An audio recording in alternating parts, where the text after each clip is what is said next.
need to earn a living. I don't want to steal from poor people. Mashoko Madam Boss ayo abva atsamwisa maititi vakati iwe unopinyoresa asi mari yacho haifi yakakwana kuvaka stand. Mari yemakumbo inokwana Brazilian hair nezvimwewo haingambokwane kuvaka. Welcome back to your channel. Please don't forget to like and subscribe.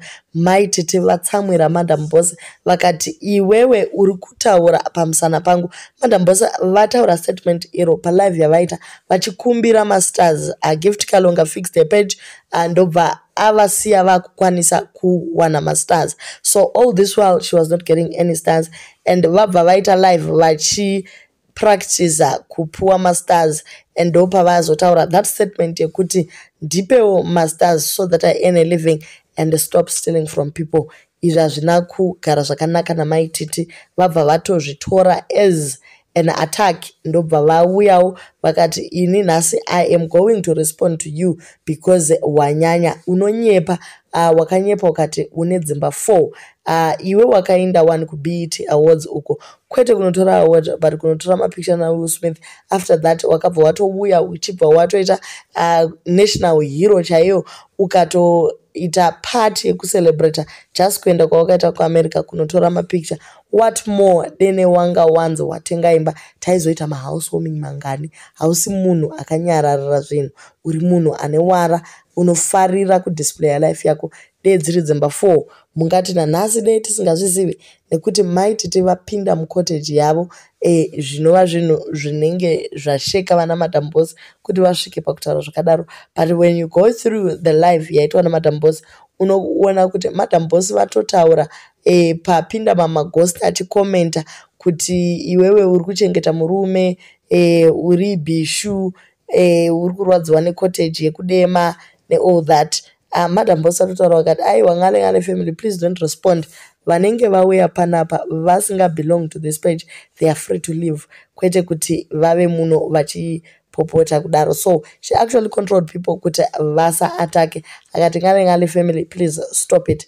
But hazvina kubuda zvakanaka nekuti Maititi vanenge vasiko ku live vanozongoita zvekusherwa kana kupiwa information. So ivo vanozoresponda according to the information that she got unless kana vachinge vazojoinira neghost. So vari kuti iwewe Madam Boss siyana nemalive emadimikira, mirira imba yako iri kuvakwa inga 1 ende ipapo pauri kuklema kuti ndepako padouble story iyoyo haizi yako zvachose. Tese tinozviziva mugroup remasocialites avari or the circles that they spend time together vanoziva kuti imba iyi hanzi haisi yavo vanoirenta.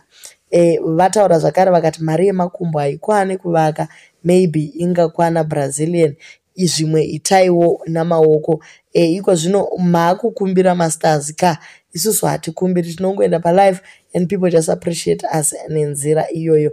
Asi imimi yenyu yamuri kumanya nana Machakaire nevamwe vakadaro haikwani kuvaka, inokwana chete maBrazilian nemaPeruvian akadaro. Vataura zvakare vakati pacottage pavo ipapo pakutoiswa jurawo vaisa neevidence vakomana vari kutoshanda, development iri kuenderera mberi. Vatsimbirira zvikuru vakati vedu wei iyi haisi mari yekubira vanhu ende inini handikumbire masters. People give me stars because they feel like they want to give me stars. Vanoti appreciate neart yandinoita. But iyi mari yandiri kuvakisa haisi mari yekubira vanhu. Imari iri kubva kumastars number 1, number 2 imari iri kubva kumaAds on Reels, number 3 imariwo yavari kuhypa macompanies vachiita brand ambassador nekudaro. Okay, vari kuti Madam Boss vane 2 rooms yavo yekwaziko uko ndo iri kuda kuti ipedziswe, haisati yapedziswa. Musakangamo kuti tanga tiri mashamwari uchindiudza zvese. So 2 rooms yako yekwaziko uko ndo isati yapera, ukaipedzisa unogona kungoswera newewo wakugara mucottage yako. Vataura zvakare vakati iwe unozviti uri first class asi uri first class yei kuRoger Fancy House instead yekuti utsvage tent rekunogara nevana vako uchivaka proper house yako.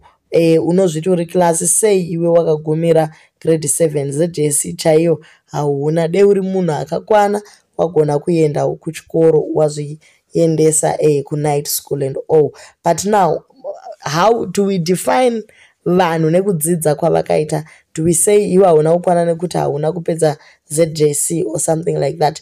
Everyone knows how she grew up, kurasikirwa nevabereki vake ari mwana mudiki. And you can actually see kuti chikoro chacho aitochigona. The fact that she managed to hold this hustle together shows you kuti munhu anenge ari intelligent, but opportunities ndiwo anosiyana. I just wanted to comment on that tisati taenderera mberi kuti we don't measure each other according nekudzidza kwatakaita. Guys, opportunities anosiyana. Sometimes chero ukapiwa opportunity yekutosvika form 4 chaiyo chaiyo, circumstances acho anosiyana. Maybe nenguva yacho iwe playful, kana kuti nenguva yacho papane social issues aitoitika kumba chaiko, chero kutoshaya sadza chaiko unogona kutongofoira, kana kuti factors day racho iroro musi wakanyora exam, zvinhu zvinongoitika ukagona kufoira. So we cannot measure munhu ne degree kana kuti nekudzidza kwaakaita. Okay, that was just me commenting there. Okay, vataura zvakare vakati haugeze mafilter ari busy kukubatira basa, mamaids ako atocomplaina vakasvika pakuti havachadi kucleanra bedroom mako nekuti vanzwa nekubvisa mapedzi pasi pemubhedha. Wakambotsvaira imba kupi? Wakambozviita rini? Waingoshandikwa namai kubva kare nakare, vanoziva mazuva aunoenda kumwedzi, marasiro aunoita zvinhu pasi pemubhedha, ivo vachizopinda vachitora. Vatsimbirira kuti ivo havana kutaura any zita, vari kungozvitaurira a general point. But it was very obvious kuti she was responding kulive yakaitwa naMadam Boss. Vataura vakati iwewe unozviti una mashops, una mabusinesses akawanda, chatinoziva icresh yawakasirwa naQueen of Peace vachienda kuEngland, ikoko kwavakanochata hameno kangani. Crash iyoyo ndo yawakasirwa zvekuti kwai une mashops api mashops acho ausingaadvertise. How can you become a brand ambassador of every other company and fail to advertise your own shop? Kuri kunzi haasi kugona kuadvertise your own shops, fearing hate from people vanogona kumupisira mashops ake or kumubira. But ivo vari kuti hapana, you are just trying to justify landlord wekuti you get that 1.8 yekubhadhara rent from your other hustles. But tese tinoziva kuti it is not true. Hauna shop yauinayo. Hanzi iwe zvakare Madam Boss munhu ane bapu, uye zvakazikamwa kare kuti vane bapu, saka zvokunzi kwai havaburitse mashops inema. Nemhaka yei vakagona kuburitsa mansion, nemhaka yei vakamuvha. Vanhu vanenge vana Winky D vanotogara mamansion kana kuti vanogara pai. No one knows where he stays, no one knows his wife. Saka chero munhu akadaro akati ndine 100 mashops muZimbabwe, you can believe because life yake inongoitwa under the carpet. But yamai ava inogara yakangoisiwa ipapo. Next thing chasara kubvisa hembe nekuti unoda attention. Vataura zvakare vakati iwewe property yoga yauinayo yega yega mari inonzi kwai potential money that you have, brand ambassador. Nekuti ipapo vabvuma vakati Madam Boss ndi brand ambassador chaiye, nekuti anomanya uko neuko, she's always signing brand ambassador. And pamwe pacho anotoenda achinozvitsvakira brand ambassador wacho, anozvigadza. Chero akaona anything chaanongogona kungoadvertisa anozvigadza padambudziko rimwe chete, anongosaina mapepa emabrand. Asi hatizooni achiadvertisa mabrands acho papeji rake. Izvi ndizvo zvinozoita kuti mabrands akawanda asiyane naMadam Boss obva aenda kunosaina maititi, nekuti musikana haasi kutombopusha any of the brands that she represents. Once in a while ndipo unoona akapfekawo nyaradzo kana kuti kwaitika rufu rwoumwewo munhu, ndo paanongoendawo ikoko akangopfeka hembe yakainyaradzo. But basically she does not push any brands. Okay, iyoyo maybe that's the big brand. She has so many smaller brands but she does not post them zvakanyanya. So vanhu vakawanda vatoona kuti better vashande naMaititi because Maititi vari hands on, vanoita malive, vanoburitsa mabrands aya. And ndosaka vakabata mabrands makuru construction. So vari kuti imba yavo half of it or 3/4 of it yakavakwa nemabrands iwayo. Vamwe vanouya necement, vamwe vanouyawo nebasa ravo, vamwe vanouya nemalights, vamwe vanodini, imba ichitofamba. Vanga vachitomupa advice vakati dei wasiyana nekuadvertisa mafoni uchipiwa mafoni 10 pamba ipapo, dei wagona washanda nevanhu at least vanoita construction kuti urege kuramba wongorwadziwa necottage yangu. Vataura zvakare vakati murume wako isimbe hombe chaizvo, anoswera 6 to 7 ari pamba achitamba nevana, iwe uchienda kubasa. Uri hure hako asi murume uri kugona kuchengeta. Manetizens ipapo ndo pavatsamwa zvikuru vakati aiwa kamaititi hamutauri muchidaro pamusana paMadam Boss, ivo vanochengeta murume iyeye 1. Murume haana kuenda kuGermany here akanoita mainvestments ake akadzoka, ane mapodcast ake, ane page rake, ane zvakewo zvaanoita, and this brand is for 2. They work together. He is the manager webrand. So kana muchiti anochengeta murume muri kuti chii? Nekuti imimi kubva kuna Nazizo kuenda kuna Natinashe kuuya kuna Shumba varipo ava muri kutovachengeta ivo chero nemwana wavo mumba menyu. Saka zvekuchengeta varume dei magara mazvirega kusekana kwanakamba. Hatizombovhari vhidhiyo redu katisina kutaura zviri kubuda mumanetizens. Vamwe vari kuti uyu ane godo naTaira, hanzi mari yemakumbo haikwane kuvaka, apa ndiko kari mberi kuvhura gumbo, vanhu vangwarire kubirwa mombe ikoko. Vamwe vakati munhu wakamuchacha ingati akakurira mukomboni. Vamwe vakati iwe kamuchacha handiti imba yako ndeyecharity work here, ungazoenzanisa nestake mother, iwe gara pasi ndosaka uchiroora varume. Vamwe vakati iwe sei uchishambadza imba, iwe une mari dzawakabira vanhu, unofunga vanhu vagere chete here? Ko hadii wadzorera vanhu mari yawakaba? Apa unopaumba uchiti zvikwereti zvevanhu hauna kukwereta. Why uchidaro? You never hear Taira speaking about you in a page, let alone putting your picture. Why are you doing that kune umwe mukadzi? Inini will never ever speak about a person who doesn't speak about me. My pride doesn't allow me. Grow your brand, usiyane nekutevera vamwe vakadzi. Okay, so mofu nyangu vakasashanda asi havana kutizira kuna Taira, vari kugara mumba mavo. Kupisa kwacho hanzi haana mashops. How many people vane mabusiness vasingade kuzivikanwa? Kupusa chaiko. Akapuwa pressure yemarriage naTaira 1, hezvo anongokumba tukono, all in the name yekunzi Mrs. Koobina Nangoni. Ari nani ndiani? Why muchibatikana nezvinhu zvakadai so? Okay, the number 2 of 4 houses Kamuchacha, ziva zveface yakuita kunge mango yaibvisa.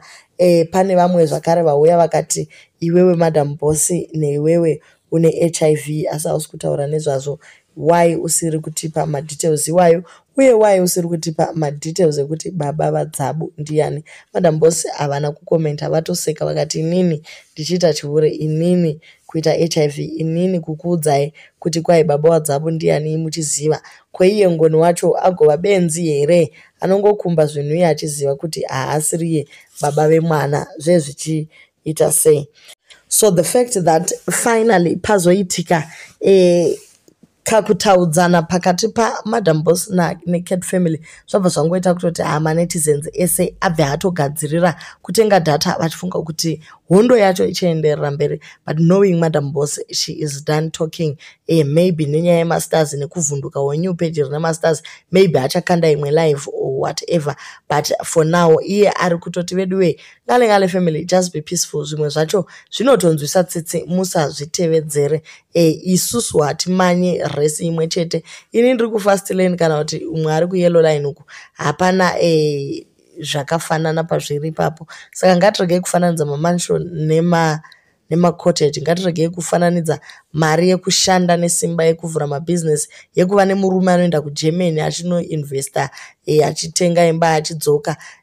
Tisazvifananidze nemari yekuita brand ambassador wemaconstruction company nekufamba uchikumbira kuvakirwa imba uchiita maadverts sekudaro. But anyway, these two socialites vese vari kushanda nesimba, umwe neumwe panzvimbo yake. Maititi vari kuitawo mabrand ambassador avo vachipushawo nekusaidi kwavo vachiwanawo kuvakirwa imba, which is also a good thing on a part. Kokando basa racho rekuita social influence. She's got 1.6 million followers. Vakapushawo brand vachinda vakadaro vanotowana chouviri. Uko Madam Boss vachipusha mabrand ambassador kubva emapads, emapampers, vachiisa vana vavo as face of this, face of that. It is a good thing yo, because zvinova kuwana mastars vanoacta madrama avo anadudzai zvichienda zvakadaro, murume wendo wekwakwa anonongwavha wodzoka zvichienda zvakadaro. Each to his own, or each to her own. They are actually working very hard. We don't even understand why these two compete, because from netizens you find that almost the same 1.5 million people that support Madam Boss are almost the same 1.5 million that are supporting My Titi, or panning number overlap. So we support both of them, but varikuda kuramba vachirwa. Chii chakadaro chinenge ngozi. Instead of standing together muchikomplementana mabrand enyu, muchiita ameno tanonzi collab or something like that, and growing your brands mune zvakanaka. But nyaya yekuramba vanhu vachirwa vachidini hazvibatsiri. But tinongotenda futi My Titi, she worked very hard. Kuenda kujera kwavakaenda vakatonosara 3 months behind or 4 months behind, but when she came vakakurumidza vakati kavara ndokuvaka vachibva vatobuda muroja. So guys, do leave your comments on what you think about nyaya yevakadzi ava vari vaviri. Nyaya ichaguma zvakanaka here kana kuti it will end in tears?